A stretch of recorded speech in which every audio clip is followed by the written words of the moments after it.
Senhoras e senhores, boa noite.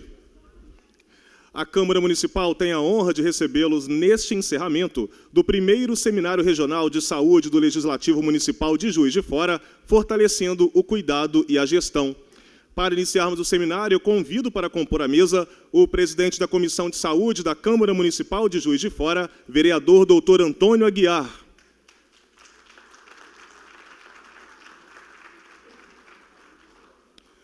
O atual secretário de Atenção Especializada à Saúde do Ministério da Saúde e palestrante desta noite, Dr. Elvésio Miranda Magalhães Júnior.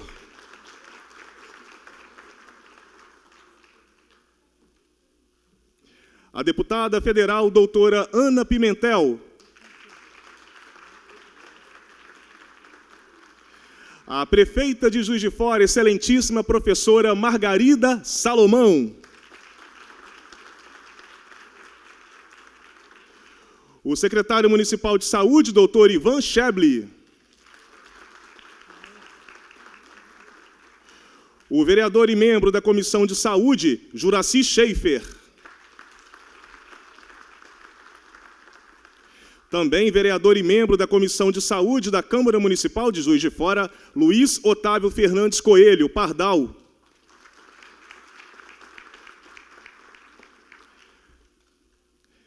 Os membros da mesa podem ocupar seus lugares. Queremos aproveitar e agradecer a presença das seguintes autoridades. Da diretora-geral do DENLURB, senhora Ana Luísa Guimarães. Também representando o Hospital Universitário da Universidade Federal de Juiz de Fora, doutor Sérgio Paulo dos Santos Pinto. Agradecemos também a presença do senhor Bruno Azevedo Gomes Freitas, representando o Hospital Universitário da UFJF. Hoje encerramos o nosso Seminário Regional de Saúde com chave de ouro. Abordaremos o tema Os desafios da manutenção, da universalidade e da integralidade na assistência do SUS, com o palestrante senhor Elvésio Miranda Magalhães Júnior, renomado médico e atual secretário de Atenção Especializada à Saúde do Ministério da Saúde. Neste momento, convido todos a ficarem em posição de respeito para ouvirmos o hino nacional brasileiro e, na sequência, o hino de Juiz de Fora.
De amor e de esperança a terra desce.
solo novo mundo, do que a terra mais garrida. Teus risonhos lindos campos têm mais flores, nossos bosques têm mais vida, nossa vida no teu seio mais amores. Ó Pátria amada, salve, salve, Brasil de amor eterno seja símbolo, pula para o teus quintas estrelado, e diga o verde louro desta fábula, paz no futuro e glória no passado. Mas ergues a justiça clava forte, verás que o filho teu não foge à luta, entre ninguém te adora a própria morte, terra adorada, entre outras vilas do Brasil, a pátria amada, dos filhos deste sol nas mãos, gentil, pátria amada, Brasil.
Nesse momento, com a palavra, o vereador e presidente da Comissão de Saúde da Câmara Municipal de Juiz de Fora, doutor Antônio Aguiar.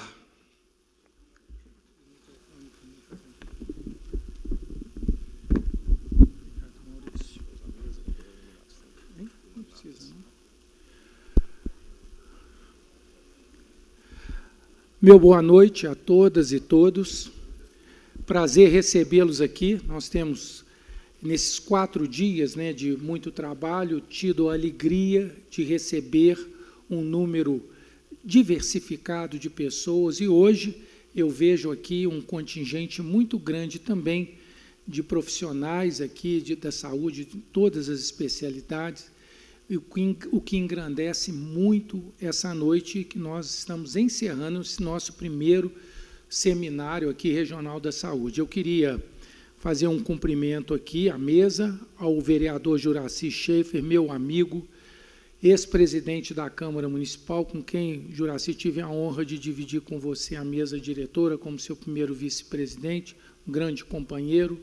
De uma forma muito carinhosa, a nossa prefeita Margarida Salomão, já disse, reitero aqui, Margarida, esse evento tem muito da sua ajuda, do seu empenho.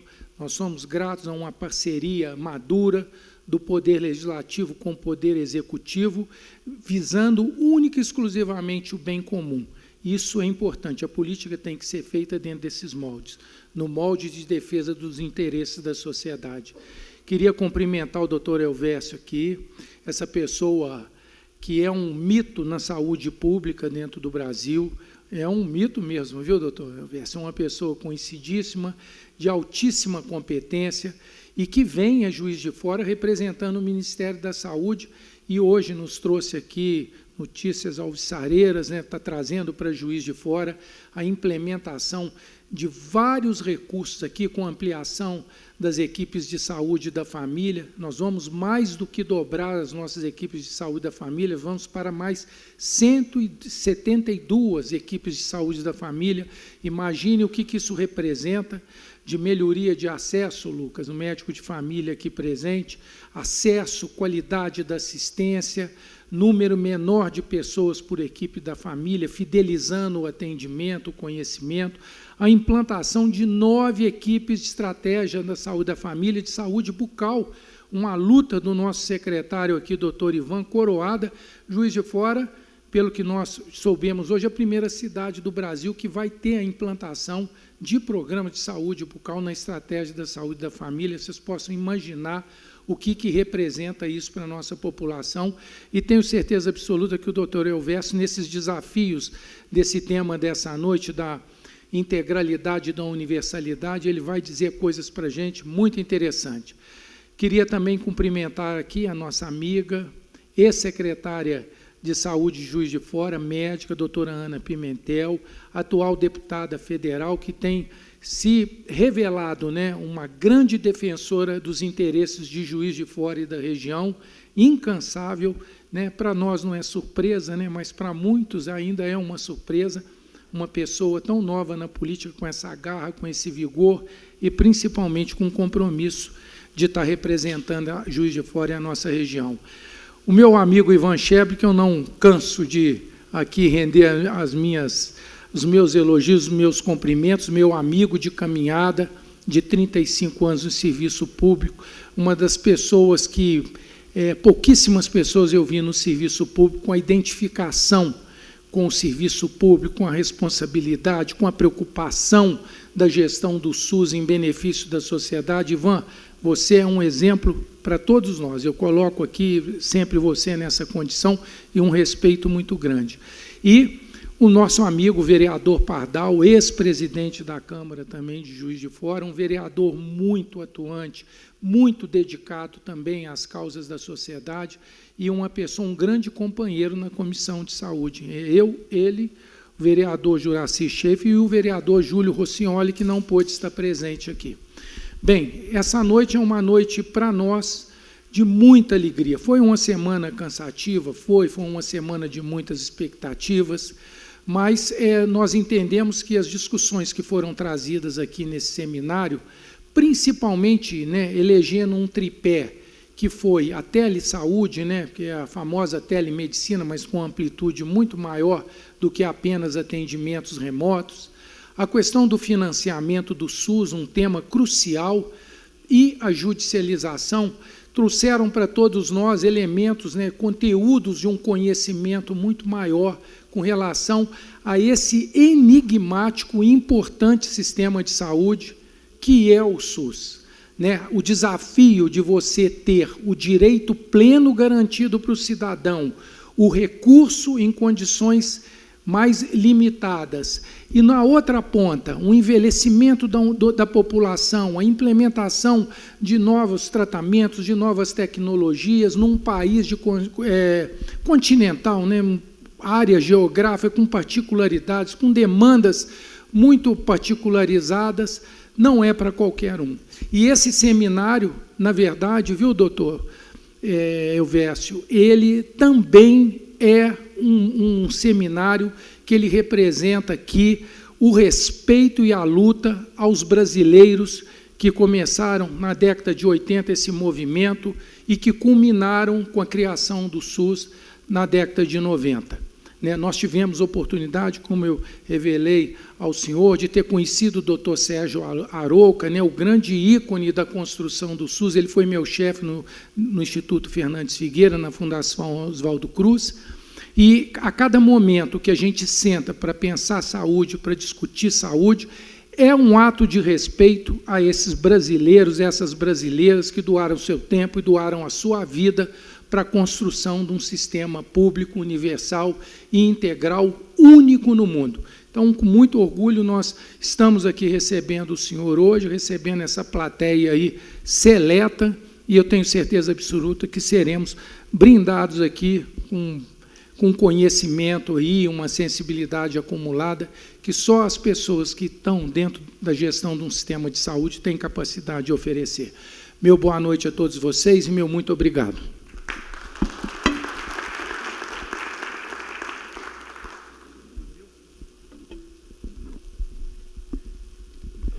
E agora, com a palavra, a prefeita de Juiz de Fora, excelentíssima senhora professora Margarida Salomão.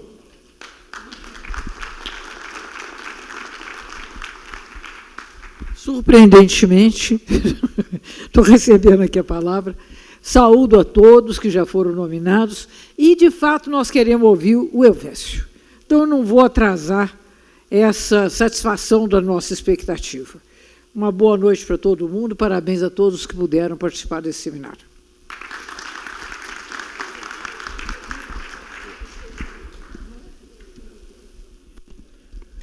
Hoje, encerramos nosso seminário regional de saúde com chave de ouro. Abordaremos o tema Os desafios da manutenção, da universalidade e da integralidade na assistência do SUS, com uma perspectiva valiosa e enriquecedora. Temos a honra de receber o senhor Elvésio Miranda Magalhães Júnior, renomado médico e atual secretário de Atenção Especializada à Saúde do Ministério da Saúde. Com vasta experiência em gestão em saúde e administração pública, sua presença aqui hoje representa uma oportunidade única para aprofundar nossa compreensão desses desafios complexos. No entanto, é importante informar que a dinâmica do evento de hoje será diferente devido a compromissos do palestrante para o seu retorno a Brasília. Peço atenção, porque após a palestra não abriremos espaço para perguntas do público. Para garantir que todos tenham a oportunidade de ouvir as palavras do senhor Elvésio Miranda Magalhães Júnior, convido neste momento todas as autoridades presentes no palco a descerem e ocuparem os lugares na plateia, para que possam apreciar a palestra. Que a explanação desta noite seja enriquecedora e inspiradora, e que todos nós possamos sair daqui com uma visão mais clara de como prosseguir em nossa jornada na busca por um sistema de saúde mais forte e inclusivo. A partir de agora, a palestra do senhor Elvésio Miranda Magalhães Júnior. Eu preciso ler ali, né? Então... E não, eu queria passar um negócio. Pode pedir, o pessoal em cima passa. Será? Passa, sim. Só você pode pedir, passa aquele espaço lá em cima. Eu ponho o tripé aqui para o senhor? Eu ponho aqui para o senhor. Tá bom.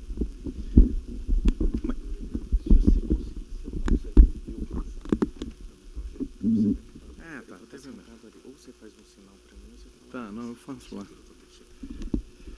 Bom, boa noite a todos e a todas. Eu espero não cansá-los muito. Eu tinha preparado. O Hugo estudou para fazer uma pergunta e não vai ser possível. Então, eu queria agradecer ao vereador Antônio. Muito obrigado pela gente. Cadê ele? Está ali. A prefeita Margarida, minha querida amiga de muitos anos, companheira de luta. A minha querida amiga também, deputada, hoje deputada federal, Ana Pimentel, todos os outros vereadores, vereadoras. Peço licença para saudar um grande lutador pela democracia, saudar todos e todas, na pessoa do Zé Luiz Guedes, grande lutador pela democracia brasileira.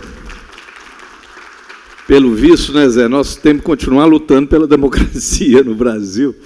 Mas, enfim, mas agradecer o convite. É sempre, eu estando em Brasília, momentaneamente, voltar a Minas Gerais, e especialmente Juiz de Fora, né? Já estive aqui muitas vezes por várias razões, e para, primeiro, fazer alguns anúncios, né, a pedido, por solicitação da Prefeitura Municipal, da prefeita Margarida, do secretário Ivan, com recursos adicionais para o município de Juiz de Fora, né? Então, essa expansão importante da atenção primária, uma verdadeira revolução na atenção primária em Juiz de Fora, recursos para a média e alta complexidade e formalizar também, já tinha sido anunciado, os 180 milhões de reais para a retomada e a finalização completa do Hospital Universitário, né, com uma conquista para o país, vai ser um dos maiores e mais bem equipados hospitais do Brasil, e um grande orgulho pelo que a UFJF construiu ao longo dos anos, né, ex-reitora e professora sempre, Margarida. Bom, a encomenda muito simpática, mas extensa, né, porque isso é o SUS, né, na verdade, mas eu acho que é muito importante, foi muito feliz, na minha opinião, a escolha da temática do seminário, porque foram questões bastante objetivas, culminando para um enorme desafio que fecha, né, a questão como um todo do SUS, que é a manutenção, na verdade, dos nossos princípios constitucionais, né? Eu não vou poder passar, né? Quem que vai? Já passou. Rápido. Pode passar? Então, para lembrar a nossa Constituição, ali o doutor Ulisses erguendo a nossa Constituição Cidadã em 88, que deu vida ao SUS, né? Ele não nasce só do belo trabalho dos constituintes, numa articulação de todas as forças políticas. Isso é o resultado do que foi possível consensar naquele momento, mas fruto de décadas de luta de acadêmicos. O Antônio citou o Sérgio Arouca, mas foram inúmeros, né?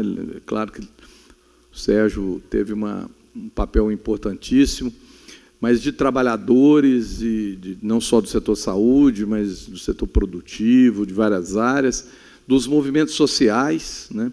Então, na verdade, a chamada reforma sanitária brasileira, ela teve um momento importante, 2 anos antes, na 8ª Conferência Nacional de Saúde, deu força e desenho a esses princípios. Então, isso foi uma construção histórica, social, em todo o país, plural, e a Constituição formalizou. Então, ali é a declaração de nascimento do SUS.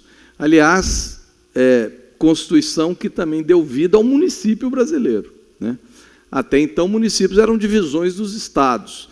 É a Constituição que formalizou como ente federado em igual nível, ainda que a questão tributária não os trate assim, igual nível com estados e a União Federal. Portanto, o SUS também, daí a importância primeira da municipalização, é irmão do SUS e filhos da mesma Constituição, que também é a democracia brasileira, já que ela foi formalizada na sua retomada aí. Próxima, por favor. E esses princípios, quer dizer, não foi pouca coisa, eu mostro a seguir, quer dizer, nós somos um dos poucos países que optaram e colocaram na Constituição os princípios de um sistema universal, público, gratuito. Inúmeros países pelo mundo afora, especialmente na Europa, têm sistemas universais de diferentes formatos, mas não os colocaram na Constituição, né? Então, isso são poucos os países. No caso da América, o Chile agora, né? E a Costa Rica. Então, são poucos os países. Então, não é uma coisa menor ter a ousadia, no final dos anos 1980, declarar um sistema público, afirmá-lo para todos, que é a universalidade, que busca o tudo, que é a integralidade. Quer dizer, o tudo no sentido de atender a todas as necessidades de todas as pessoas. Isso não é pouca coisa. E, não satisfeito, ainda coloca o princípio da igualdade, que temos traduzido como igualdade para os iguais, e, portanto, é um contorno de equidade, né? Tratar diferente os diferentes. E, a partir daí, ainda fala já em descentralização. Está na nossa Constituição a palavra redes, que é uma coisa ousadíssima, né? Demorando depois mais de 20 anos para falar em redes de atenção à saúde na prática do SUS, com controle social, né? E descentralizado, ou seja, é um conjunto de princípios extremamente ousados. Próximo. E, a partir daí, nós tivemos que regulamentar, né, 2 anos depois.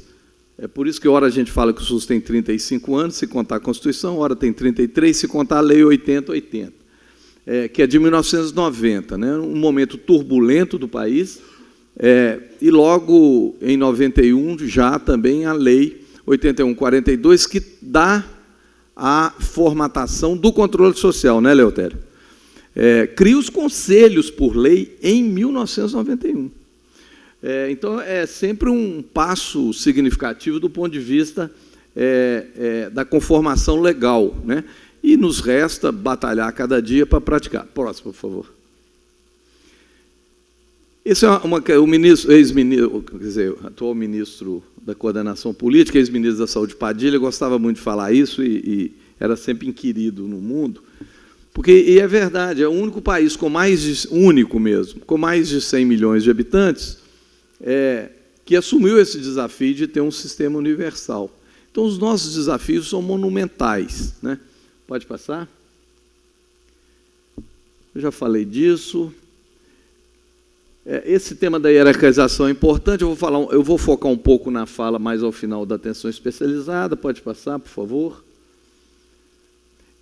Chamando a atenção que os desafios vão mudando e vão tornando mais complexos, né? Quero dizer, falava hoje com a imprensa, esse pequeno apoio aí à questão da média e alta complexidade, tem 2 focos aqui em Juiz de Fora que são óbvios, que é a questão cardiovascular e câncer, que são exatamente as duas maiores causas, tanto de doença quanto de óbito no mundo e no Brasil. Em alguns lugares o câncer até já passou em primeiro.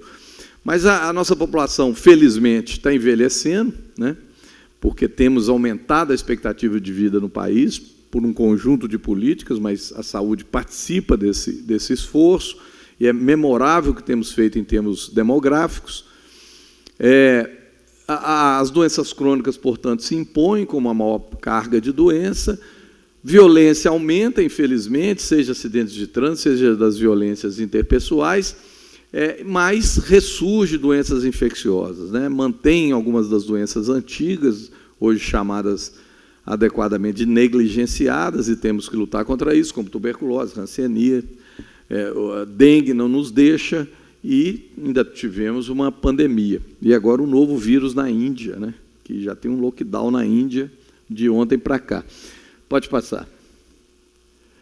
E são números impressionantes. Nós passamos da casa dos bilhões de procedimentos, parece até erro de zeros, mas é isso mesmo. Nós temos, no caso ambulatorial, contando dispensação da assistência farmacêutica especializada, 3,5 bilhões de procedimentos no Brasil por ano, no SUS, né? Quase 1 bilhão de consultas especializadas, fora as urgências, fora a atenção primária, 1 bilhão de exames laboratoriais. Significa que cada brasileiro consulta 5 vezes no SUS e faz 5 exames, não é pouca coisa, né? E ainda precisamos de mais, mas ainda precisamos principalmente de melhor. Gastamos, quero me deter um pouquinho só para falar da sustentabilidade, como é a encomenda. Garantir uma universidade com integralidade e cuidando dos diferentes exige recurso. Diz que saúde não tem preço, mas tem custo, né? E o custo é elevado, progressivamente elevado por tecnologia, que é dispendiosa. É curioso que o setor saúde é um setor também econômico, em que a substituição tecnológica não economiza, ela amplia gasto. A indústria, você põe um equipamento mais moderno, você economiza. O setor de serviços, a mesma coisa. Está aí a tecnologia digital. Na saúde, não. Porque, senão, nós não estaríamos com ressonância nuclear, com tomografia, fazendo raio-x ainda. Estamos fazendo raio-x ainda. Portanto, tem uma agregação tecnológica importante, com custos elevados. A indústria farmacêutica é a indústria mais poderosa do mundo. Isso é uma pressão permanente. Investe muito em pesquisa e, portanto, tem que ter retorno. A pandemia mostrou a nossa dependência tecnológica brutal. Não é que o Brasil não tinha respirador, o Brasil não tinha luva, o Brasil não tinha máscara, né? Nos pegou muito despreparado, fruto, inclusive, do desfinanciamento que tivemos nos últimos anos por conta, em especial, do teto de gás da emenda 95. Mas, de qualquer forma, nós ainda estamos, para garantir esses princípios, precisamos continuar brigando pelo financiamento. Essa é uma luta permanente, né? Só não ter o teto de gastos não nos basta, mas é um passo significativo. Foi um arranjo que o Congresso, nós temos que reconhecer, claro que vindo de uma disputa eleitoral, entendendo o que significava a liderança do presidente Lula, querendo uma PEC da transição, porque senão não tinha governo, e a saúde foi a mais beneficiada esse ano da PEC da transição. E logo a seguir o compromisso que a PEC já alinhou, isso é muito importante para o momento atual, do fim do teto de gastos. Quer dizer, o que está na PEC da transição, além dos bilhões a mais para o governo funcionar, e a saúde foram 22 bilhões, isso recuperou uma parte do atraso, mas ainda é pouco, adicionais. O compromisso foi, ao mandar o chamado novo arcabouço fiscal, e já está aprovado no Congresso, tanto na Câmara como no Senado, será sancionado pelo presidente, enterrar de vez a emenda 95, que limitava os recursos de todo o governo, de todas as áreas, mas com prejuízo em especial da área social, saúde e educação pelo volume à frente. Isso foi muito prejudicial. Para vocês terem uma ideia, é um dado contabilizado, entre 2017, na verdade, passou a valer para a saúde, e 2022, foram mais de 70 bilhões de reais subtraídos à saúde por conta da emenda 95, comparando com o momento anterior, se ela não existisse. Com o arcabouço fiscal aprovado, cai a emenda 95 e voltamos ao padrão anterior, que nós demoramos, né, Leotério, quase 10 anos brigando, para ter emenda 86. Não foi a ideal, mas foi a possível, que coloca 15%, é sempre polêmico a alocação de recursos carimbados, 15% da receita corrente líquida do governo federal. Estados e municípios já têm um regramento. Hoje, os estados demoraram a cumprir os 12%, passaram a cumprir, especialmente depois da retração do governo federal, e os municípios sempre cumpriram, com raríssimas exceções, e ultrapassam muito. A média é 70% acima dos 15%, no Brasil. Tem casos catastróficos, né? Portanto, o que precisa crescer é o governo federal, né? Além da superconcentração tributária no nível federal. Então, essa volta à emenda 86, né, nós não precisamos de outro regramento neste momento, ela passa a valer, já está valendo para esse ano. Já tem polêmica, evidentemente, porque já nos dá uma margem este ano ainda, nos 4 meses depois da aprovação do arcabouço fiscal. Isso é um recurso importante, né? Com a emenda 86 valendo 15% da receita corrente líquida, e nós temos certeza que combate à sonegação, sem aumento de base tributária, de carga tributária, combate à sonegação, modernização cada vez maior da receita, taxação de jogos e taxação dos bilionários, nós vamos crescer a arrecadação federal e, portanto, a saúde terá um crescimento real. A expectativa é de cerca de 45 bilhões a mais para 2024, o que será histórico e nos cabe alocar adequadamente, evidentemente, diretamente, na imensa maioria das vezes, para estados e municípios operarem o sistema na ponta, né? Mas, de todo jeito, ainda é pouco, né? Fazendo uma conta grosseira, dá mais ou menos R$ 3,5 por pessoa por dia, é menos que uma passagem de ônibus na maioria dos lugares. Quanto que é aqui, Margarida? Quase, está vendo? É muito pouco para fazer tudo, né? Toda a área coletiva, vacinação, cada vez mais vacinas. Quando eu entrei no serviço público há 36 anos atrás, tinha 5 vacinas. Hoje nós temos 32 vacinas, 25 na atenção primária. em 35 anos. Isso é muita coisa, né? Quase destruir o PNI, que está fazendo 50 anos, né? Mas estamos reerguendo. Vigilância sanitária para todos, portanto, né? Todos usam, controle de zoonoses, controle de vetores, roedores,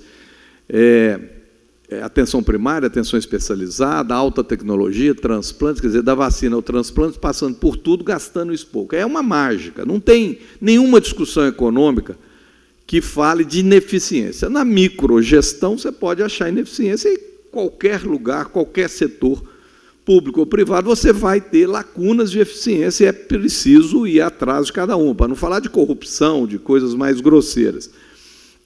Mas na macroavaliação, não tem sistema mais eficiente no mundo, né? Eu fui secretário, Hugo também, de Belo Horizonte. Lá tem uma comparação muito interessante. A Unimed, o Fundo Municipal de Saúde, que gera o conjunto 100% efetivo dos recursos públicos do SUS em Belo Horizonte, tem exatamente 1/3 do que tem a Unimed BH. Exatamente 1/3. E a Unimed tem 1 milhão de pessoas, e o SUS 2,5 milhões, mais a polarização da região metropolitana e até do Estado, em alguns lugares. Ou seja, e a Unimed faz um pedaço da atenção, né? Porque não tem que vacinar todo mundo, tem que fazer vigilância sanitária, não faz transplante, não tem SAMU, até que lá tem, mas não tem no volume do SUS. Então, esse é um registro importante, porque nos cabe, além de, claro, alocar melhor os recursos, cuidar para que eles sejam bem utilizados, dar transparência, coibir qualquer indício, prática de corrupção, mas continuar dizendo que nós somos desfinanciados. Nós temos que continuar afirmando isso. Nós estamos apresentando ao presidente Lula a área econômica do governo, para desespero deles, evidentemente, cada um tem que defender o seu, para a gente não brigar com a educação, com a assistência, com a cultura, com a segurança, com a justiça. Nós vamos brigar com a área econômica, no sentido de, olha, nós temos que crescer, a emenda 86 está aqui, mas nós precisamos de mais. A emenda 86 é piso. Nós temos que ter, claro que o presidente nos pediu, mas para fazer o quê? Quero o quê de resultado para o povo, né? E a fixação dele, eu vou falar o seguinte, são as filas de espera de consulta, de exame e de cirurgia eletiva, né? Considerando, e é bem verdade, a sensibilidade dele mostra isso, e é verdade, todos vocês que convivem com a saúde sabem. Atenção primária, claro, qualificar nós temos que sempre, a expansão aqui será extraordinária, a redução de equipe, de tamanho de população por equipe, injeção de qualidade na veia, né? Cuidar melhor, conhecer as pessoas, visitar, ver quem tem mais risco, idosos, crianças, fazer pré-natal decente, equipe multiprofissional, cuidados crônicos. Eu diria que a atenção primária brasileira está endereçada num bom caminho, num virtuoso caminho, que nós lá atrás, muito rapidamente, municipalizando lembre-se que se a 8ª conferência deu todo o arcabouço conceitual para o SUS, a 9ª, o lema dela era municipalização é o caminho, né? E foi o caminho brasileiro, e junto com ela a atenção primária e a saúde da família. Então, de certa forma, a atenção primária está endereçada e bem endereçada, é questão de qualidade, formar bem, formar médicos, enfermeiros, todos os profissionais.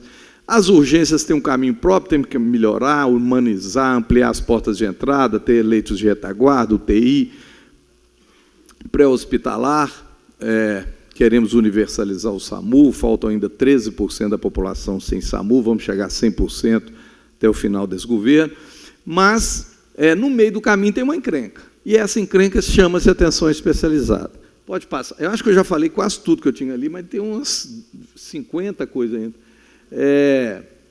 Pode passar.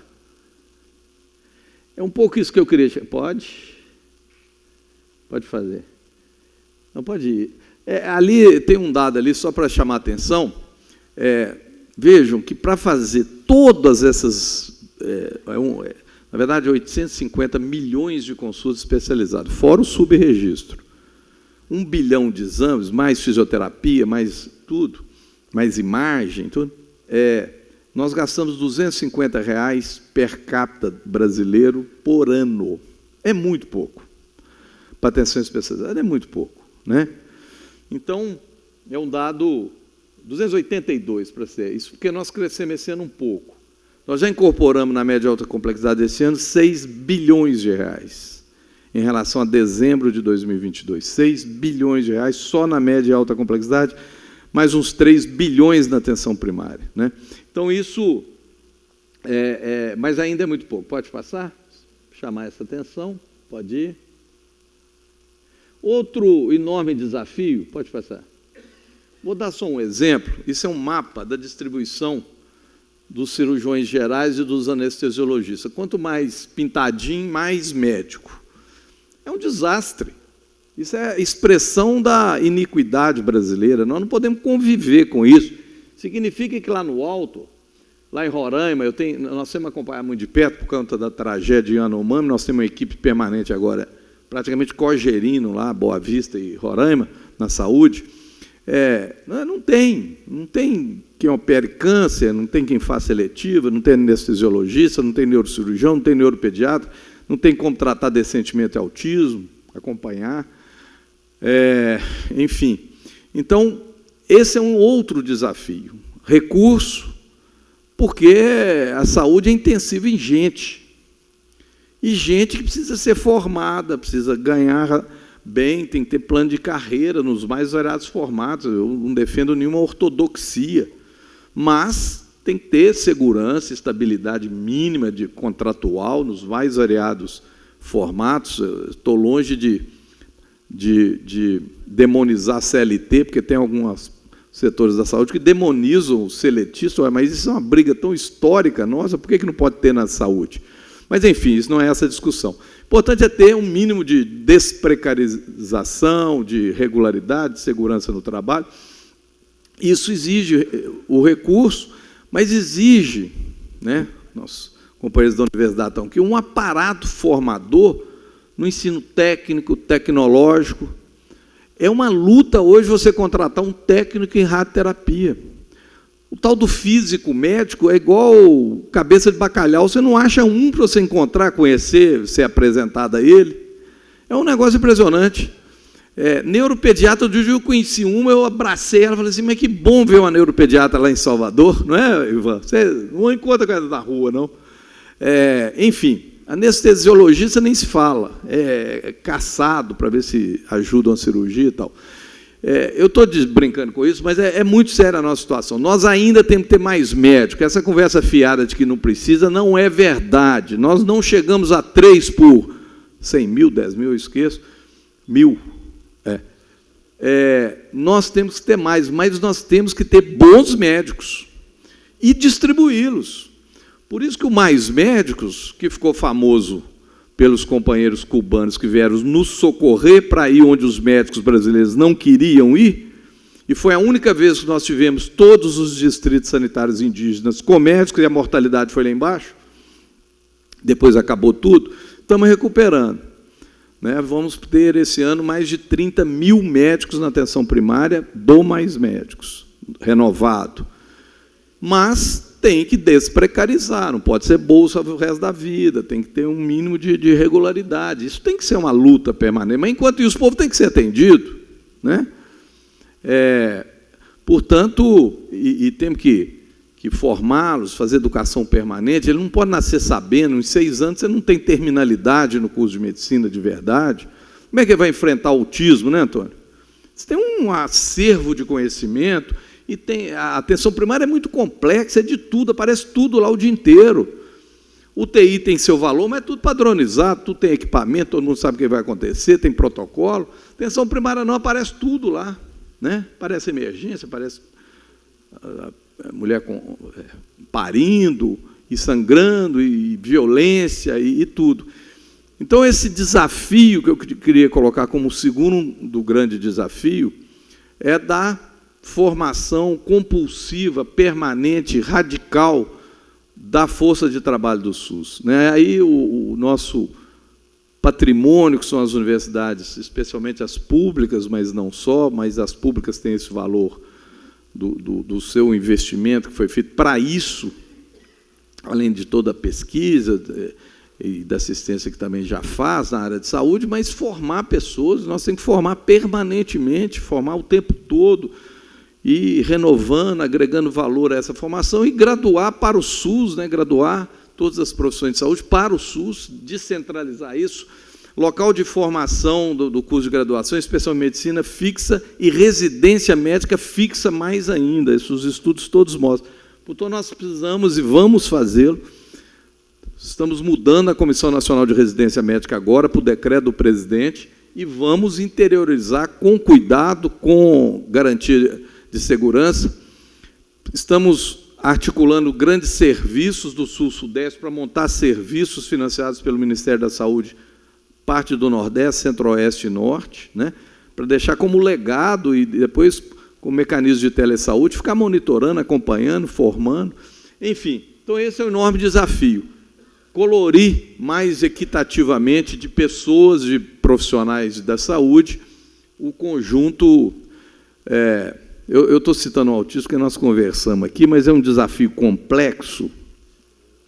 Tem 40 cursos de fonoaudiologia só no Brasil. Só. Não é possível. 40. Só 40. Ou seja, para cuidar das crianças e jovens autistas, para sequela de AVC, não tem fonoaudiologista, como é que vai fazer? Com médico? Não é. Então, esse é o enorme desafio. Pode passar? Tem várias dessas, pode passar depressa. Isso aí tem... CPU. Pode. Outra questão, aí, a mesma coisa da estrutura, né? Se não tem os profissionais, também não tem a estrutura. Esse é outro desafio que a gente tem, mas é de menor volume, porque isso você faz, né? Estamos fazendo, aliás. Pode fazer? Pode passar? Um cuidado especial, eu estava falando na entrevista, o SUS nasceu público, não estatal. Ele não obrigou a nada a ser estatizado, mas ele é público. Portanto, o papel dos filantrópicos, e nós temos declarado isso, é primordial. O setor filantrópico faz 60% de toda a alta complexidade no país, 75% dos transplantes.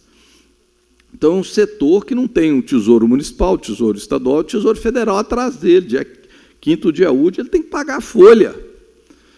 Então, nós temos um cuidado, temos tido e estamos montando, liderado, inclusive, pelo ministro Fernando Haddad, um programa de sustentabilidade estruturante do setor filantrópico, com registro de preço, estamos montando com a EBSER, nacional para os grandes insumos, para hortas e próteses, o PME, para medicamentos mais onerosos, com um programa de reequipamento financiado pelo BNDES, com contrapartida do Ministério, renegociando as dívidas, mas com compromissos de governança, de transparência, de capacidade de gestão, de transformação ecológica, o chamado Hospital Verde, sustentável. Então, assim, vamos ter esse setor vivo, né, e à disposição do SUS, crescendo 100% SUS, que foi um dispositivo que nós criamos há 10 anos atrás, e que estava 10 anos sem nenhum aumento.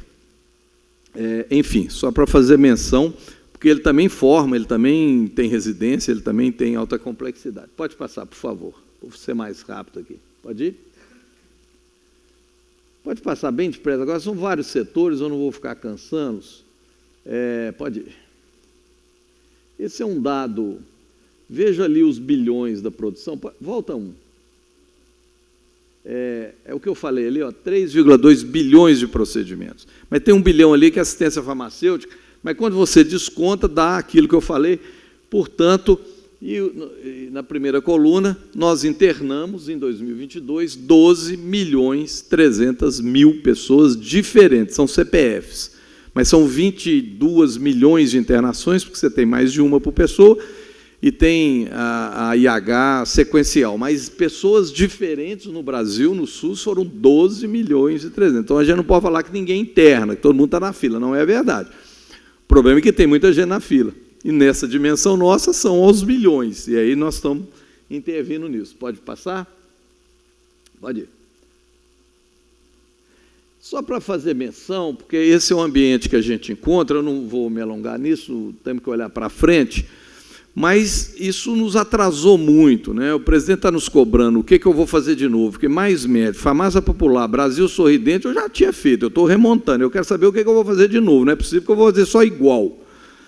E aí vem o negócio das filas, esse é o novo, é a atenção especializada.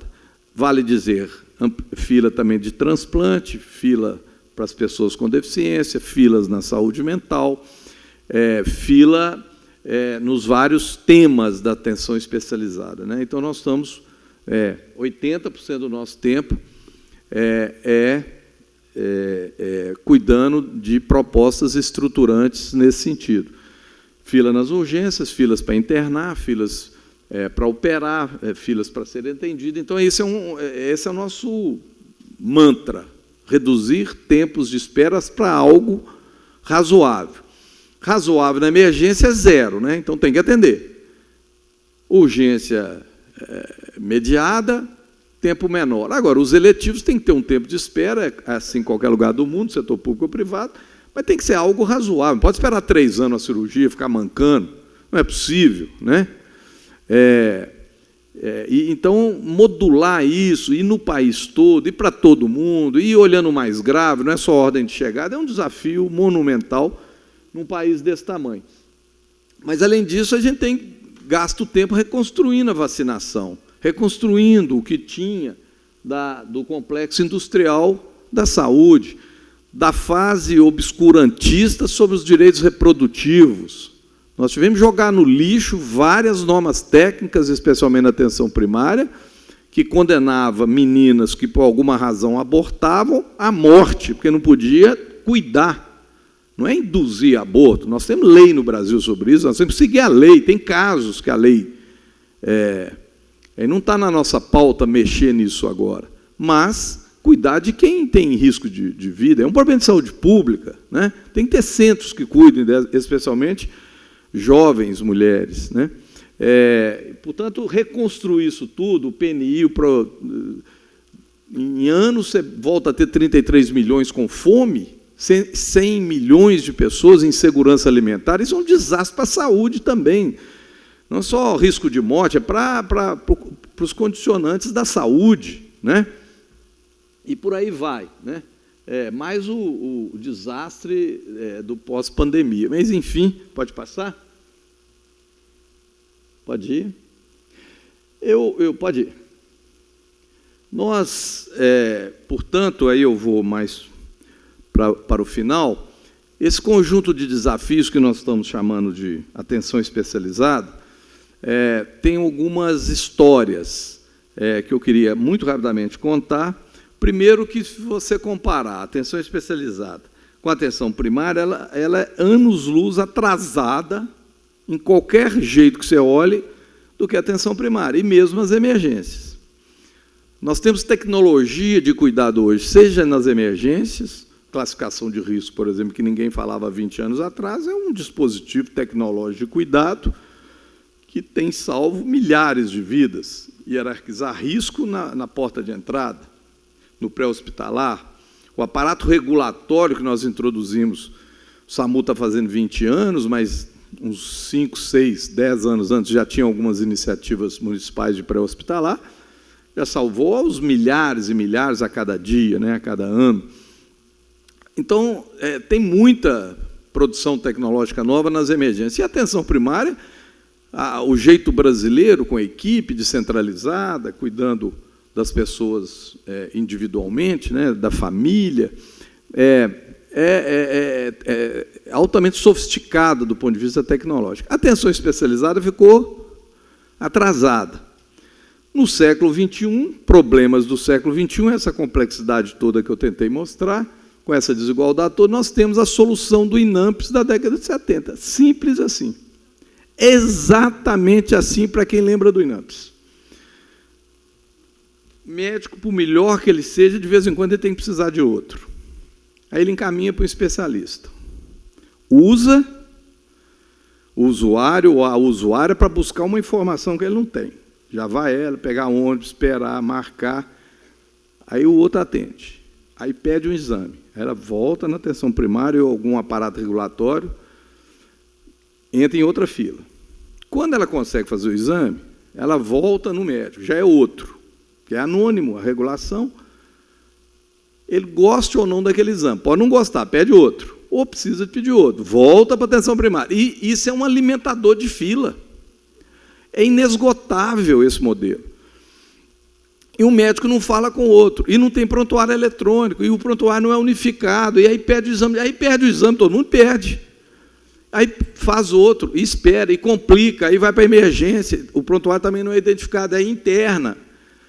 Ou seja, isso é uma via sacra de horrores. Esse pedaço da atenção especializada é disso que nós estamos falando. Faz bilhões, mas faz desse jeito. Faz mal feito, não no sentido profissional do mal feito, mas do ponto de vista sistêmico é mal feito, né? É disso que nós temos que falar, é disso que nós estamos procurando intervir. Vai mudar de um dia para o outro? Não. É assim há décadas.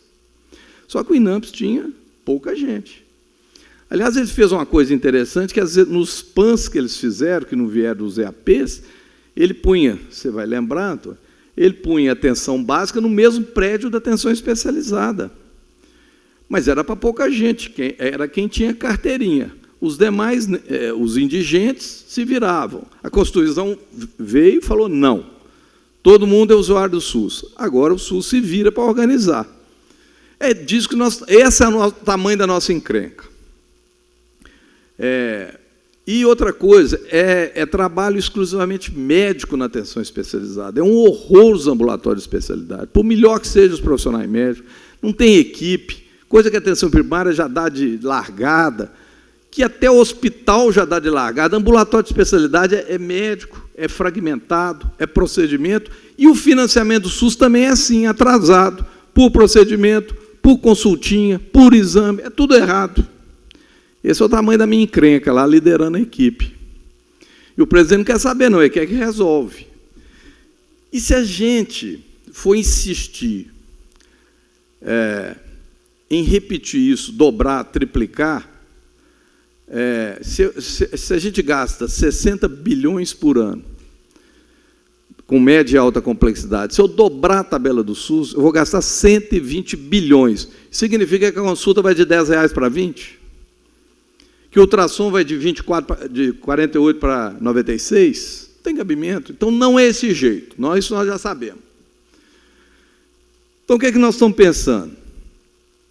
Porque tem já experiências, elas são periféricas, elas são limitadas, mas tem experiências virtuosas no mundo e aqui também. Que é o seguinte, você tem que ter um espaço, primeiro, a unidade especializada, com o nome que ela tiver, PAN, policlínica, centro de especialidade, ele tem que ter compromisso com a fila. Ele não pode ser um negócio anônimo, atingir aqui 12 consultas, tchau. Pode repetir, tende a fixar os retornos lá, porque aí ocupa a agenda. O médico gosta e o usuário também, ele fica mais seguro ali, gosta do especialista também. Foi formado para isso. Essa é uma desconstrução complexa, né? Mas quando você tem um médico de família bom, ele desgruda do especialista. Isso é estudado, né? Bom, e também tem que ser o mesmo lá naquele centro de saúde, naquela UBS, né? Porque se cada dia um também não cria confiança, por aí vai. Mas isso é outra questão.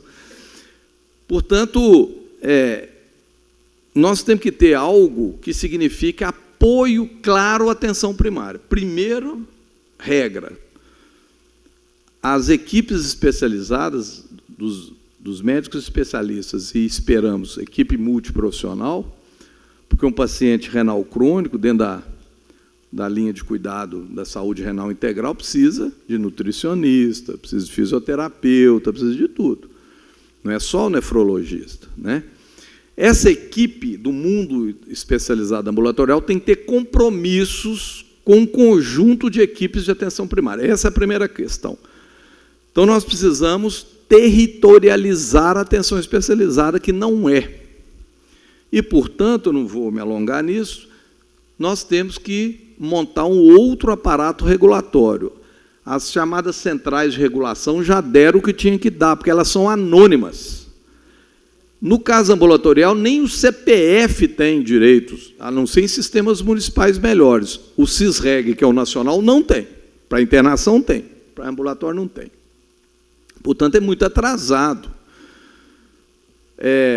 Então, tem que territorializar a atenção especializada, ter referência. Cada conjunto de médicos, de equipes de atenção primária, tem que saber quem são suas referências de cardiologia, de endócrino, de neuro. É perfeitamente possível. E onde vai ser a liga disso? Telesaúde. Já é tradição médica liberal ligar para um colega, tirar dúvida, perguntar o que você acha disso. Isso é natural, nasceu assim a medicina. Então, nada melhor do que institucionalizar isso. Onde se implantou telesaúde, isso funciona muito bem, muito bem. Como a minha experiência em Belo Horizonte, nós implantamos telesaúde com a UFMG em todas as 150 unidades básicas, em 37 especialidades, reduzimos 75% dos encaminhamentos. E formamos, porque cada vez que você discute um caso, você se forma. Às vezes, até da próxima vez, você nem precisa do especialista, isso é vida real. Discute o exame. Hoje a tecnologia ficou tão barata, você manda foto, vê a lesão. Por causa de uma lesão que não cura com hidrocortisona, você mandar uma pessoa para o dermatologista, isso é uma grosseria. Porque essa lacuna de conhecimento, que é natural no médico de família, não tem nenhum problema não saber. Aliás, ter ideia de que não sabe é uma boa coisa, para não correr risco para as pessoas. Mas ele pode perguntar, mandar imagem. Eletrocardiograma digital é baratíssimo hoje, né?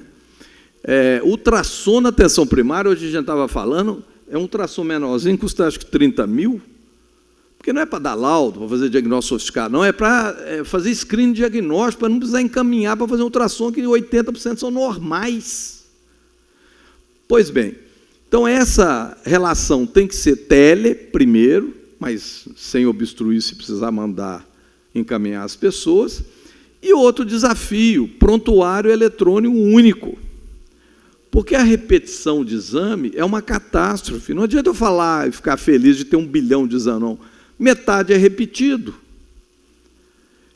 Então, perde, o outro não confia. Então, assim, prontuário eletrônico unificado, no mesmo território, relação de equipe com equipe. Tem muitas experiências brasileiras nesse sentido, vitoriosas. As pessoas ficam felizes, os profissionais ficam mais felizes, o cardiologista passa a ver casos mais complexos, não fica vendo hipertensão leve, que tem que ser olhada, mas não precisa selar. E, portanto, esses dispositivos que não são mágicos, não tem nada estratosférico, é preciso persistir na implantação.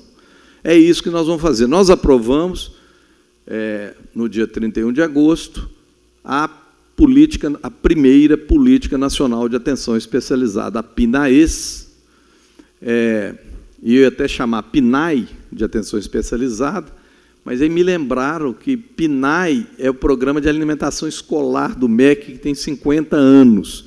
Então, tem prerrogativa temporal na minha política. Portanto, tem o S de saúde para não ser a PNAE do MEC, que a gente tem tanto orgulho. Está sendo reconstruído, felizmente. Portanto, nós pusemos de pé, pactuada com estados e municípios, a primeira Política Nacional de Atenção Especializada, que no seu corpo, essa primeira era uma portaria doutrinária, que será ainda publicada, com isso tudo que eu estou falando e mais detalhado, né? Mas fala de formação de pessoas, de distribuição, orienta. E, a partir daí, é bom ficar atento, nós só vamos financiar novos serviços e recursos adicionais para a atenção especializada se for com essa receitinha. Ué, mas que autoritarismo é esse? Não, foi pactuado com estados e municípios. Será assim, porque é assim que nós achamos que vai mudar esta realidade. Enquanto isso, nós não vamos tirar nenhum centavo de nada que já está funcionando, mas vamos começar um mundo novo. Vai demorar algumas décadas, mas vai acontecer. A justa pressa do presidente nós vamos tentar resolver com uma ação emergencial, como a gente já fez a partir de fevereiro com as cirurgias eletivas, nós reservamos, estamos usando 600 milhões de reais para cirurgias eletivas, montamos um programa muito simples, com os 27 estados, negociaram cada um plano muito simplificado, com seus representações de municípios, já estamos operando, listamos 1 milhão de pessoas na fila, é claro que deve ter uns 3 milhões no Brasil, os estados escolheram as suas filas, essa eu conheço, nós somamos as 27, temos lá 1 milhão e nos propusemos operar 500 mil esse ano. Já operamos 130 mil, vamos operar as 500 mil até o final do ano, porque está numa curva muito crescente. Abrimos a tabela, acabamos com a tabela do SUS para isso, e liberamos operar em hospital sem credenciamento na alta complexidade, que está tendo já um impacto na ortopedia, que é uma grande fila. Então, essa liberação da tabela, tem lugar que está pagando 3 vezes, tem lugar que é 4, tem lugar que... E nós estamos pagando. E isso não é mais mutirão, isso ficará definitivo. O ano que vem nós vamos pôr 1 bilhão no orçamento, já está no projeto de lei orçamentário, persistindo a cirurgia eletiva. Então, acho que nós achamos mais ou menos o caminho para a cirurgia eletiva e limpando a fila no país todo. Vamos fazer um projeto especial para oftalmologia, porque catarata dentro de uma linha de cuidado integral é possível fazer, mas tem que operar retina, tem que cuidar de glaucoma, tem que olhar refração, tem tumor ocular, etc. Estou montando, inclusive, em parceria muito virtuosa com o Colégio Brasileiro de Oftalmologia, que se dispôs a montar isso conosco no país todo, tem várias experiências de linha de cuidado integral. Então, a nossa encrenca, que nós vamos responder para ir para o final, é exame e consulta. Então, enquanto o mundo novo começa devagarinho a nascer, nós vamos fazer uma proposta também nesse formato de planos regionais. Juiz de Fora tem que acertar com a sua região e nós vamos ofertar por uma metodologia financeira pacotes de intervenção imediata. Ao invés de pagar por procedimento, nós vamos empacotar rastreamento de câncer de colo, rastreamento de câncer de mama, diagnóstico de câncer de mama, Vamos fazer pacotes, isso existe em vários lugares, no SUS ainda não, porque tem tabela até hoje.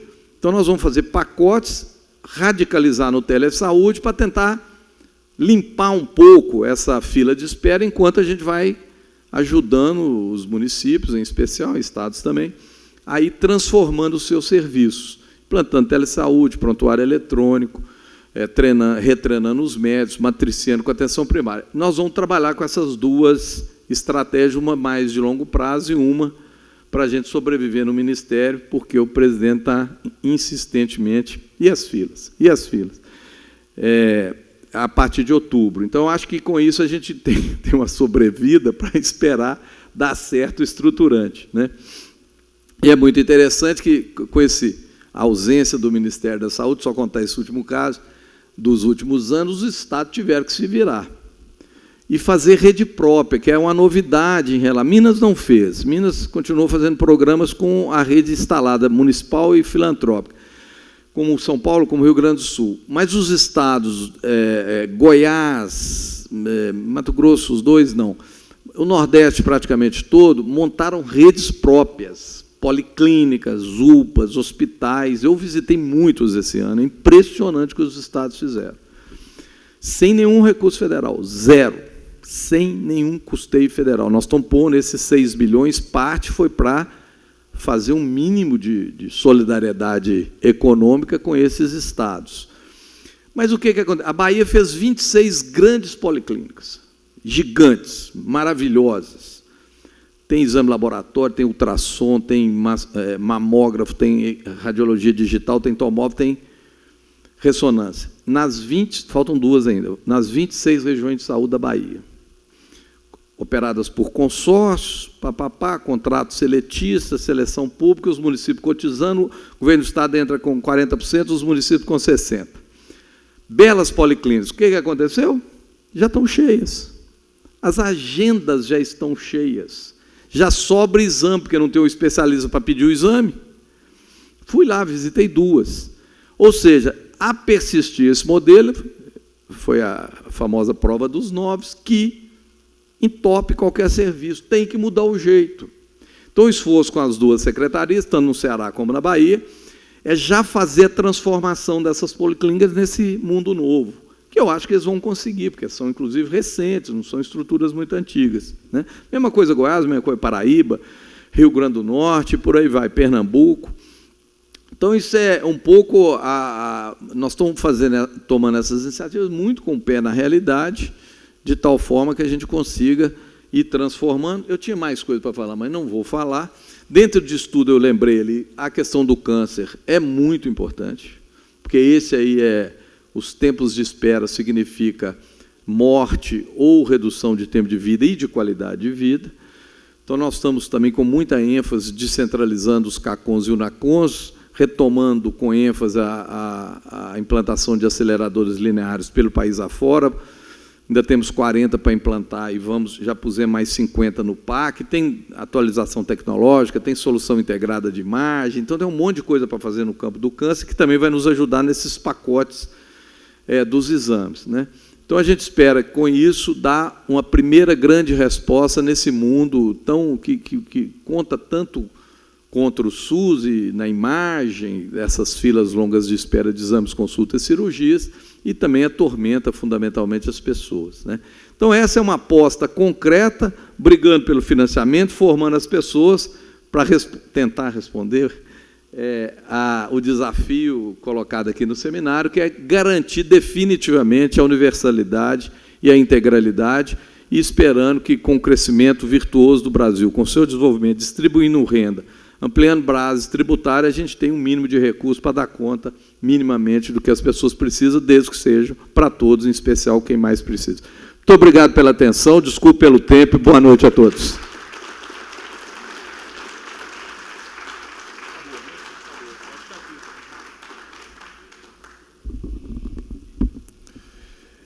E assim, chegamos ao final deste Seminário Regional de Saúde com um profundo sentimento de realização. Foram 4 dias de discussões ricas, insights valiosos e aprendizados constantes.